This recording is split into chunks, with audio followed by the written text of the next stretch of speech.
بسم اللہ الرحمن الرحیم۔ شروع اللہ کے نام سے جو بڑا مہربان نہایت رحم کرنے والا ہے۔ سننے اور دیکھنے والے کو السلام علیکم۔ حضرت تمیم داری رضی اللہ تعالیٰ عنہ فرماتے ہیں کہ ہم ایک بار حضور صلی اللہ علیہ وسلم کی بارگاہ اقدس میں حاضر تھے کہ ایک اونٹ بھاگتا ہوا آیا اور صلی اللہ علیہ وسلم کے سر انور کے پاس آ کر کھڑا ہو گیا جیسے کان میں کوئی بات کہہ رہا ہو۔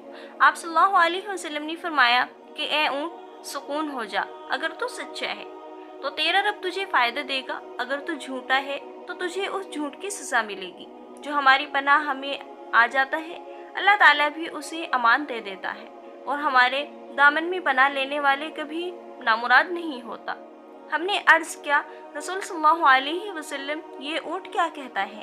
آپ صلی اللہ علیہ وسلم نے فرمایا اونٹ کے مالکوں نے اسے ذبح کر کے اس کو کھا لینے کا ارادہ کر لیا تھا تو یہ ان کے پاس سے بھاگ آیا ہے، تمہارے نبی صلی اللہ علیہ وسلم سے مدد مانگی ہے۔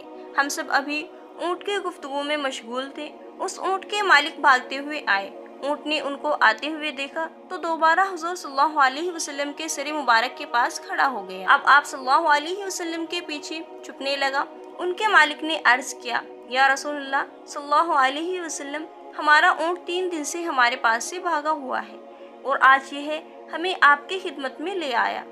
اس پر آپ صلی اللہ علیہ وسلم نے فرمایا یہ میرے سامنے شکایت کر رہا ہے کہ یہ تمہارے پاس کئی سال تک پلا بڑا ہے۔ جب موسم گرما آئے تو تم گھاس اور چارے والے علاقے میں اس پر سوار ہو کر جاتے ہو، اور جب موسم سرما آتا ہے تو تم اسی پر بیٹھ کر گرم علاقوں کی طرف جاتے ہو۔ اب جبکہ اس خستال کی عمر میں پہنچ گیا ہے تو تم اسے ذبح کر کے اس کا گوشت کھا لینے کا ارادہ کر رہے ہو۔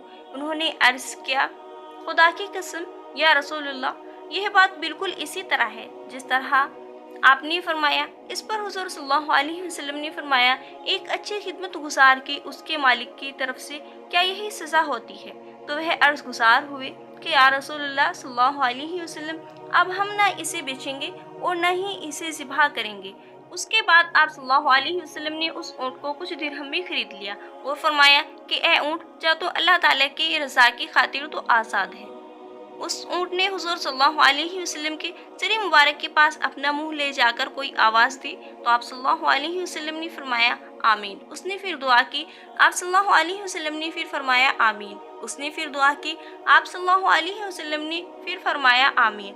اس نے جب چوتھی مرتبہ دعا کی تو آپ صلی اللہ علیہ وسلم آپ دیدہ ہو گئے، آنکھوں سے آنسو بہنے لگے۔ ہم نے عرض کیا رسول اللہ صلی اللہ علیہ وسلم، یہ اونٹ کیا کہہ رہا ہے؟ آپ صلی اللہ علیہ وسلم نے فرمایا اس نے پہلی دفعہ کہا اے نبی مکرم صلی اللہ علیہ وسلم، آپ کو اسلام اور قرآن کی طرف سے بہترین جزا عطا فرمائے۔ میں نے کہا آمین۔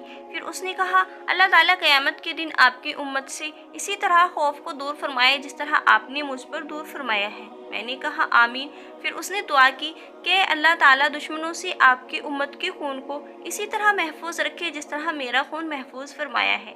اس نے پھر کہا کہ اللہ تعالیٰ آپ کی امت کے درمیان جنگ جدا نہ ہونے دے۔